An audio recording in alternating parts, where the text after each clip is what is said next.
তো hello everyone, আজকে তোমাদের গাছ পরিদর্শন করাচ্ছি। এটা হচ্ছে শ্বশুরবাড়ির ছাদে গাছ, সবে গাছগুলো লাগানো হয়েছে, তাই সেরকমভাবে ফুল ফোটে না। আর এইটা হচ্ছে আমার দিদার বাড়ির গাছের ভিডিও। প্রত্যেক বছর আমি তোমাদেরকে দেখাই, তো এই বছর দিদা আর কি পাঠিয়েছে, আমি তো ছিলাম না। তারপরে দেখো আমরা কোথায় যাচ্ছি। এ পাখি, আমরা কোথায় যাচ্ছি বল? আমি কি করে জানবো? চলো তোমাদেরকেও দেখাই।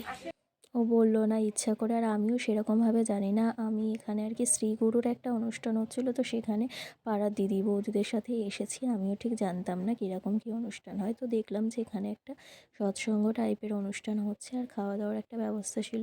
তো নিরামিষ ভোগ খুবই ভালো লাগলো। তারপর সন্ধেবেলা এসে মুড়ি, চা আর ঝুড়ি ভাজা নিয়ে বসেছি। তো তোমাদের ভিডিও ভালো লাগলে আমার চ্যানেলটাকে কিন্তু সাবস্ক্রাইব করো। আমার চ্যানেল কেন সাবস্ক্রাইব করছো না তোমরা? জলদি সাবস্ক্রাইব করো, আর খুব ভালো থেকো।